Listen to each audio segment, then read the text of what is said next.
The rain came down in cold, heavy sheets over New York City that night. Sophie pulled her coat tighter around her thin frame, trying to shield herself as she hurried out of the grand lobby of the Lockwood Hotel. Inside, the company's holiday gala was still in full swing, laughter and champagne echoing through the marble halls. Outside, Sophie felt like an outsider in her own skin. She had only taken this job in the communications department a few weeks ago. It was supposed to be a fresh start, a way to prove herself, but at every turn she felt smaller, more invisible. The other women were radiant in glittering gowns, tall heels, red lipstick. Sophie had worn a simple black dress, safe and plain, her hair tied back in a neat bun. She hated attention, hated mirrors. But tonight, after a few too many glasses of champagne and one reckless dare from a coworker, Sophie had slipped away. She wanted one wild night, just one. She did not want to be the quiet, reliable girl anymore. She wanted to forget the years of being called a nobody, the memories of high school bullies who pulled her hair and called her ugly. She wanted to drown it all in wine and heat. That was how she found herself stumbling through the narrow hallway leading to the hotel's private wine cellar. The door was ajar, a soft, golden light spilling out. Inside, the room was lined with dark oak shelves, bottles stacked in careful rows. The air scented faintly of aged grapes and cedar. Sophie's shoes clicked softly on the stone floor as she entered. Her dress was damp from the rain, clinging to her skin. Her cheeks were flushed, her mind spinning, her body unsteady. She giggled softly, alone in the quiet space. A bottle of red wine caught her eye, and before she could think twice, she reached for it, fumbling with the cork, finally managing to pop it open. She poured a small amount into a glass but soon abandoned the glass, sipping directly from the bottle like some wild girl in a movie. Heat prickled under her damp clothes. She tugged off her coat, dropping it carelessly on the floor. The thin straps of her dress slipped from her shoulders. She peeled the fabric down to her waist, desperate to feel cool air on her heated skin. She was not thinking, not calculating, just moving, reckless and free for the first time. The couch near the far wall beckoned. Sophie stumbled toward it, a soft blanket folded on the armrest. She wrapped herself in it, sinking down with a tired, drunken sigh. The world blurred at the edges as her eyes fluttered closed. Her last thought before sleep took her was that she had never felt this strange mix of free and terrified before. What she did not know was that Daniel Lockwood, the billionaire CEO, had slipped away from the gala upstairs, seeking quiet. He pushed open the cellar door, frowning slightly at the light. His sharp eyes immediately caught the shape curled up on the couch. A girl, wet hair, flushed cheeks, nearly bare shoulders peeking out from under the blanket, fast asleep, holding a bottle of expensive red wine against her chest like a stuffed toy. Daniel let out a slow breath. He shrugged off his tailored coat, walking over quietly, draping it over her sleeping form. For a long moment, he stood there, watching the rise and fall of her breathing, the vulnerability on her face. Without a word, he bent down, lifting her carefully in his arms. She murmured softly, head resting against his chest, but did not wake. He carried her up the stairs, through the quiet back hallway, and into his private suite. There, he gently laid her on the long sofa in front of the fireplace, adjusting the blanket around her shoulders. He stood for a moment, watching her. Then he turned, silently walking away, leaving her to sleep off her wild night. When Sophie awoke, the light filtering through the tall windows made her squint. Her head pounded, her mouth felt dry, and there was a heavy blanket over her shoulders that she did not remember. Slowly, she pushed herself up, the blanket slipping down, and she realized she was on a long sofa in a room she had never seen before. Panic shot through her chest. Where was she? She looked down and saw that her dress had slipped down to her waist, her skin cool in the morning air, but she was still mostly covered by the thick coat draped over her. A faint masculine scent clung to the fabric. Heart racing, Sophie grabbed the edges of the coat and hugged it around herself. She remembered the wine cellar, the drinking, the way her clothes had felt heavy and sticky from the rain. But nothing after that. Her eyes darted around the room. It was beautiful, of course.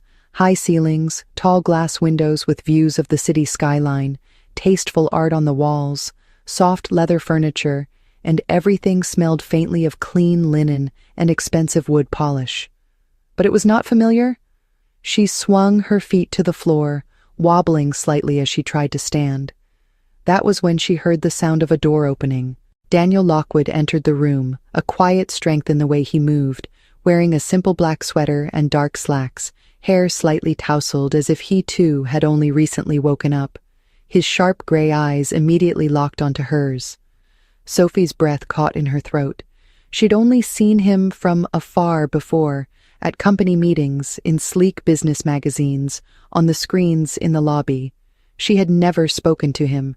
He was a legend in the industry, a man who had taken over his family's failing business after surviving a plane crash that killed both his parents, turning it into an empire. Women swooned over his looks, but he always kept a careful distance, polite but cold, never giving anyone a glimpse of the man underneath. Now, here he was, standing in front of Sophie, looking at her with a mix of curiosity and calm. Sophie scrambled to her feet, clutching the blanket tightly. Her voice came out hoarse. "I am so sorry. I have no idea how I got here. I did not mean to trespass." Daniel raised a hand gently. "You did not trespass. You were passed out drunk in the wine cellar. I found you, brought you up here so you would not freeze. That is all." His voice was low, smooth, without judgment, but Sophie's face burned with embarrassment. "I will leave right away," she blurted, trying to find her shoes. Daniel stepped back slightly, giving her space, but there was a hint of something thoughtful in his gaze. "You're Sophie Matthews, right? From the communications team." Sophie froze. He knew her name? She nodded slowly, feeling her heart thump painfully in her chest. Daniel tilted his head slightly. "I remember seeing your application. You graduated top of your class, yet you rarely speak up in meetings. Why is that?" Sophie flushed deeper, gripping the coat around her. She hated talking about herself, hated explaining why she kept her head down, why she always shrank into the background. But standing here, exposed and vulnerable, something cracked open inside her. Maybe it was the humiliation, or the exhaustion, or the way he was watching her so steadily. I do not fit," she admitted quietly. "I have always been the girl people overlook. At school, at home, even at work. I know I am smart, but when you have spent your whole life being told you are invisible, it is hard to believe you deserve to take up space." Daniel's eyes softened, just for a moment.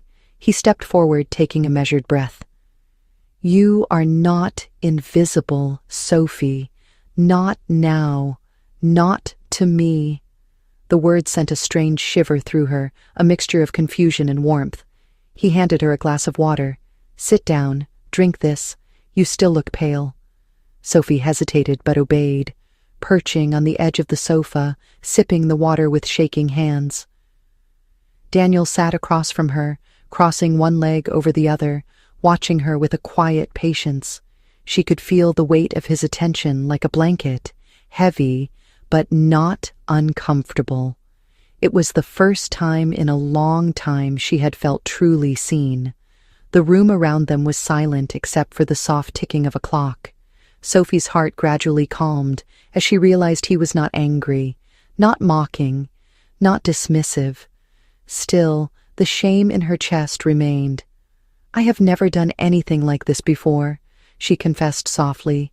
"I do not drink. I do not go out. I just wanted one night to feel different." Daniel nodded slowly. "One night to forget who you usually are. One night to taste freedom." His voice was understanding, and it made Sophie's throat tighten unexpectedly. She blinked quickly, not wanting to cry in front of this man, who should be nothing more than her distant boss. But then he did something that surprised her. He stood, walked to a side table, and came back holding a folded piece of paper. "This is my personal number," he said quietly, offering it to her. "If you ever need anything, Sophie, anything at all, you can call me." Sophie stared at the paper, unable to process what was happening. Daniel Lockwood was offering her a lifeline, a connection she had never imagined. She took the paper with trembling fingers. "Thank you," she whispered. She still felt lost, overwhelmed, but under the warmth of the blanket and his steady gaze, for the first time in a long time, she felt a little less alone. Over the following days, Sophie tried to pretend the strange night in the billionaire's arms had never happened. She focused on work, keeping her head down, answering emails, attending meetings.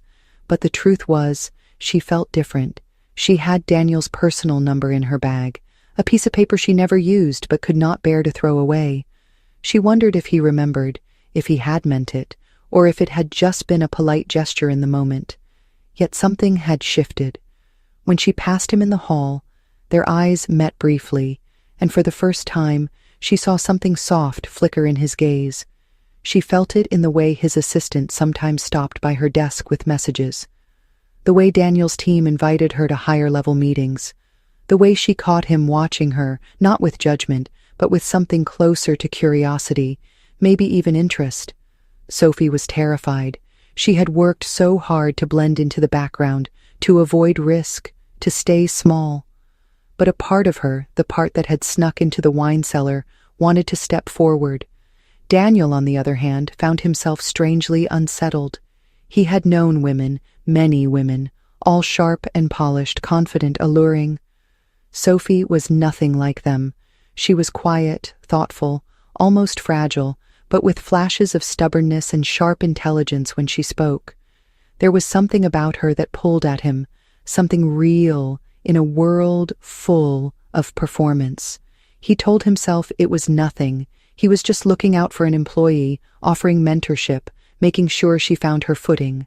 But then there were the moments when he saw her laughing softly over coffee with a coworker, or when her eyes lit up explaining a project, or when he passed by her office and she was sitting alone, hugging her knees to her chest as she read a report. Those moments stuck in his mind longer than they should have. He found himself pausing outside her office door, thinking of excuses to talk to her, and then walking away because he knew it was dangerous. One night, working late, Sophie was the last person left on the floor. She was reviewing a presentation for the next morning when she heard a soft knock on her door. Startled, she looked up to see Daniel leaning casually against the frame, no tie, sleeves rolled up, looking more human than she'd ever seen him. "Still here?" he asked softly. She nodded, heart racing. "Big meeting tomorrow," she mumbled. Daniel stepped inside, glancing over her laptop screen. "Need a second pair of eyes?" For a moment, Sophie hesitated, but then she turned the screen toward him. Together they sat side by side, reviewing slides, discussing points. The conversation flowed easily, surprisingly so. Sophie found herself relaxing, smiling, even teasing a little, and to her astonishment, Daniel smiled back, a real, genuine smile that softened the sharp angles of his face. When they finished, it was nearly midnight. Sophie stretched, laughing softly. "Thank you," she murmured. "You did not have to stay." Daniel watched her, something unreadable in his eyes. "I wanted to," he said simply. As Sophie packed her things, Daniel reached for his coat. "Let me walk you down," he offered. She almost declined, but then nodded. Together, they rode the elevator, a strange, quiet tension between them. Outside, the night was cold, and Sophie shivered. Without thinking, Daniel slipped off his coat and draped it over her shoulders, just like that night in the wine cellar. Sophie looked up at him, heart pounding, and for a long second they stood frozen, neither moving. Daniel's eyes searched hers, his breath visible in the cold air, his expression torn between restraint and something deeper. Sophie's lips parted slightly, but before she could speak, A car pulled up at the curb, breaking the moment. Daniel cleared his throat, stepping back. "Get home safe, Sophie," he said softly. She nodded, slipping into the waiting cab, clutching his coat tightly around her. The days that followed were filled with quiet glances, accidental touches, moments where neither knew what to say. Sophie found herself thinking about him constantly, not just the polished CEO, but the man who carried a heavy sadness in his eyes, who had gently lifted her when she was vulnerable, who had stayed late just to help her shine. She felt herself falling, and it terrified her. She had never let anyone close, never dared, and yet here she was, craving the warmth of his presence, the quiet steadiness of his support. Daniel was equally conflicted. He had built walls around himself for years, walls that had kept everyone out. But Sophie was slipping past them without even trying. He admired her resilience, her quiet strength, her unspoken longing to be seen. He wanted to know her better, to peel back the layers, but he also feared what that might mean. He had been alone for so long, it felt safer that way. But now, safety tasted a lot like loneliness. One evening, as he sat in his penthouse overlooking the glittering city, he thought about her smile, the way her eyes lit up when she spoke about a project she loved, the way she had looked curled up on his sofa that night, innocent and unguarded. He knew he was crossing a line, but he also knew he was already past it. Weeks passed, and Sophie's life settled into a strange rhythm. She worked hard, as always, but now she felt the quiet pull of Daniel's presence in her world. Sometimes he stopped by her office to ask a question that did not really need asking. Sometimes she found herself catching his gaze across a meeting room. Other times they shared brief conversations in the elevator or by the coffee machine, each moment stretching just a little longer than strictly professional. Sophie felt herself drawn in, but she was also confused. Why her? Why would someone like Daniel Lockwood, polished, powerful, admired by everyone, be paying attention to her, a shy communications assistant who had once been too scared to speak up in meetings? She knew she should be cautious, should keep her distance, but it was like standing near a fire, knowing she would get burned, but unable to step away from the heat. One evening, after a successful product launch, the company celebrated with another party. Sophie almost declined the invitation, but her co-workers convinced her to come along. She arrived in a simple navy dress, her hair loose around her shoulders, feeling both awkward and nervous. The ballroom was packed with people, laughter, music, glasses clinking, and Sophie found herself standing at the edge of the room, unsure where to go. Then she felt a quiet presence beside her. She turned, and there was Daniel, dressed in a sleek black suit, no tie, his gray eyes softening slightly when they met hers. "You came," he said softly, his voice barely audible over the music. Sophie's heart thudded painfully. She nodded, tucking a strand of hair behind her ear. "I almost didn't," she admitted. "I'm glad you did," Daniel replied, his gaze lingering on her just a beat too long. They talked quietly, away from the crowd, their conversation weaving between work topics and personal ones. Sophie learned that Daniel still carried guilt over the plane crash that killed his parents, that he hated the public attention that came with his wealth, that he often stayed up late, unable to sleep, wandering the halls of his own house like a restless ghost. Daniel learned that Sophie had once dreamed of being a writer, that she had buried that dream under the pressure of paying bills and supporting her younger brother, that she sometimes felt like her whole life was waiting on the edge of something she was too afraid to reach for. Somewhere between a shared glass of wine and a quiet laugh, Daniel reached out, brushing a lock of hair from Sophie's cheek. She froze, her breath catching, her skin tingling under his touch. For a long, charged moment, neither spoke. Then Sophie stepped back, flustered. "I should go," she mumbled, turning away. That night, lying in bed, Sophie stared at the ceiling, her heart pounding. She wanted him. She wanted his attention, his warmth, his arms around her. But she was terrified. She had never let anyone close, had never dared trust anyone with her heart. She did not know how to open herself up, how to stop running from the ghosts in her own head. Meanwhile, Daniel sat alone in his penthouse, a glass of whiskey untouched in his hand. He wanted her too, more than he cared to admit, but he feared ruining her, dragging her into his messy world, scaring her away. He had watched too many people leave. He could not bear the thought of losing her too. Days later, a storm broke. A rival company leaked false rumors to the press, claiming Sophie had seduced Daniel for a promotion, painting her as a gold digger, a schemer. Headlines screamed her name, her face plastered across tabloids. Sophie's phone exploded with calls, messages, hateful comments. She sat frozen at her desk, her hands shaking, her vision blurring with tears. Daniel stormed into the office, fury in his eyes, barking orders to his legal team, demanding retractions. But the damage was done. Sophie could not breathe under the weight of public scorn. That evening, she packed her things quietly, slipping out the back door, her chest tight with humiliation. Daniel searched for her everywhere. He called, texted, left messages, but she did not answer. He went to her apartment knocking softly, but no one came to the door. Finally, in desperation, he waited outside her building, standing in the rain, soaked and cold, until at last she appeared, wrapped in a thin coat, her face pale. Sophie froze when she saw him. "Daniel, what are you doing here?" she whispered, her voice cracking. Daniel stepped forward, his expression raw. "Please don't shut me out, Sophie. I never wanted this to happen. You should not have to face it alone." Sophie's eyes filled with tears. "I'm not like you, Daniel," she choked out. "I'm not strong. I don't know how to survive this."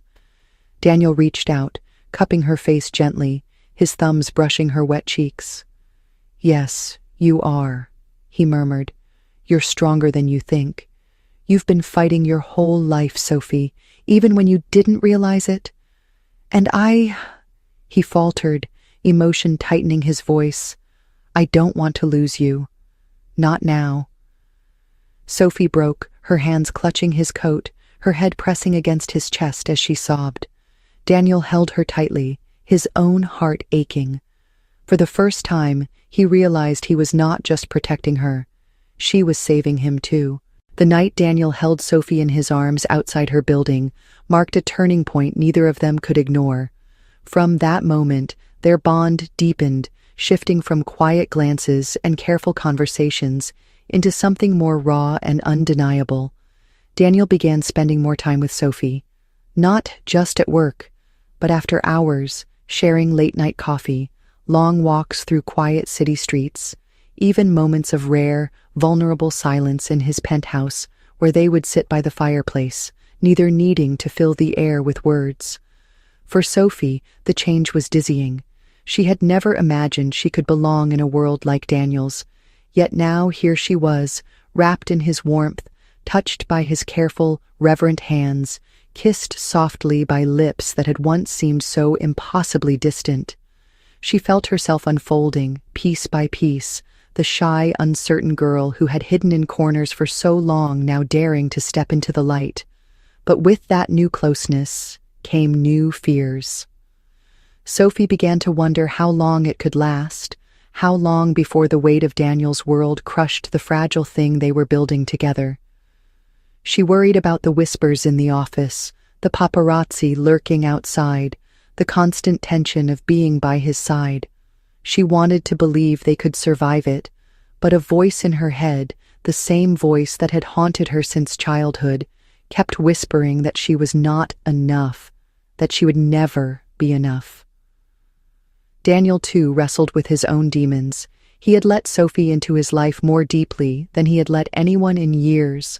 She made him laugh, made him soften, made him believe, if only for a moment, that he could be more than the cold, controlled man the world saw. But with every tender touch, every stolen kiss, every night spent holding her as she fell asleep beside him, he felt the pressure building.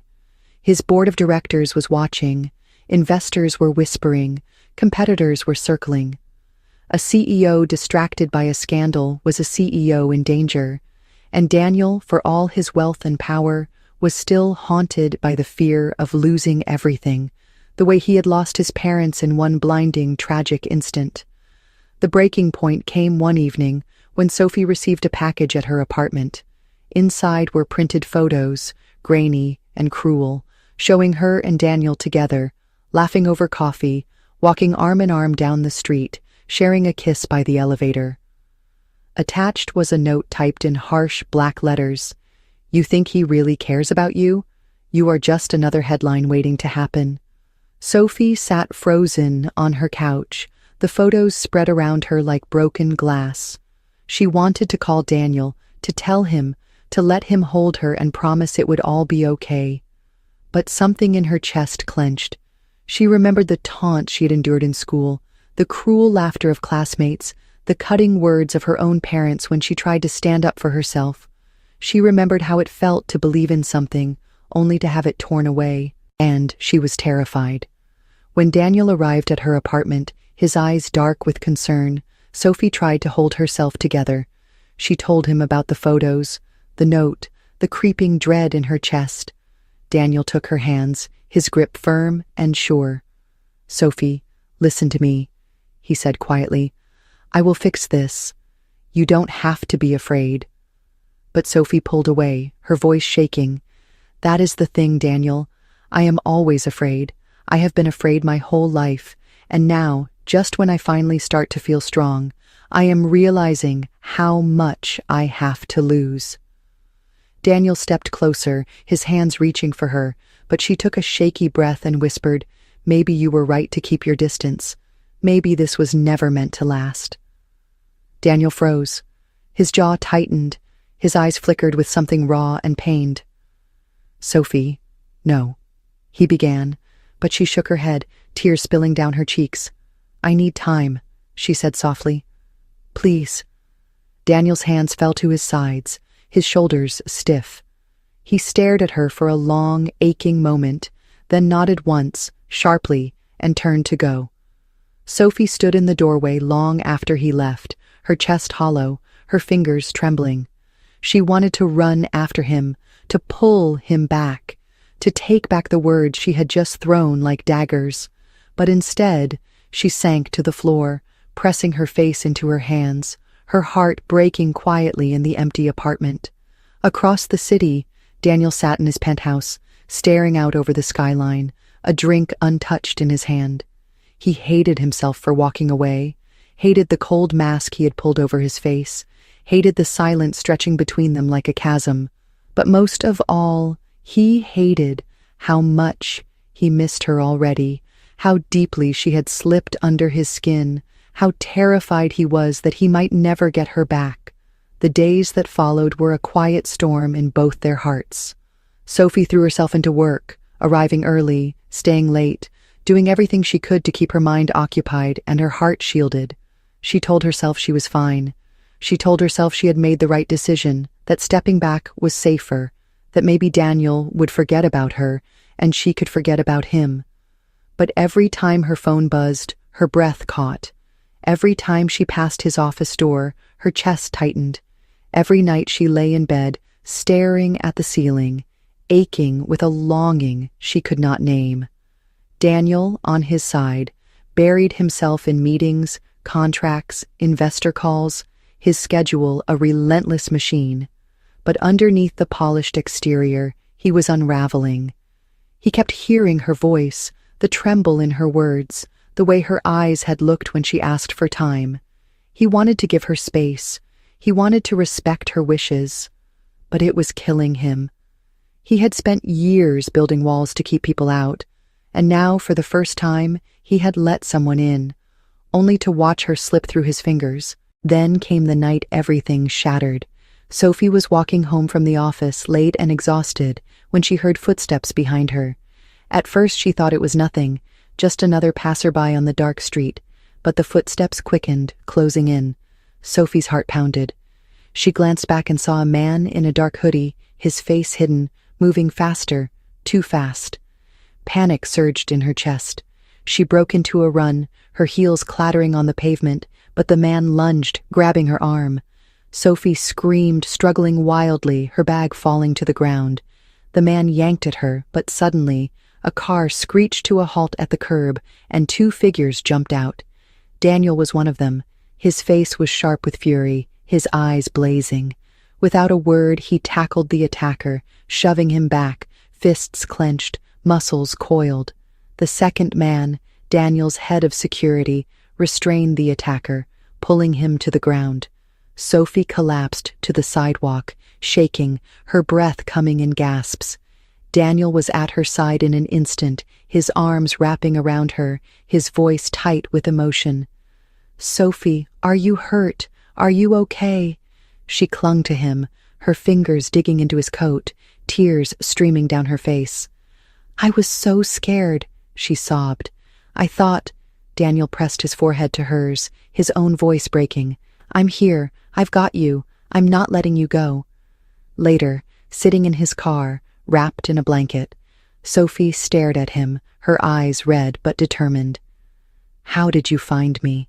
she whispered. Daniel gave a soft, rueful smile. "I never stopped watching over you, Sophie, even when you pushed me away, even when you said you needed time. I was always there." Sophie's throat tightened, her chest aching. "Why?" she asked. "Why do you care so much?" Daniel's eyes darkened, his jaw working as if he were fighting for the right words.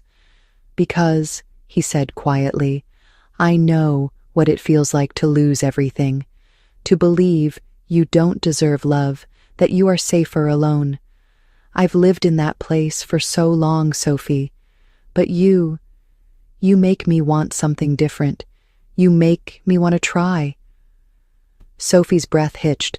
She reached out, her fingers brushing his hand.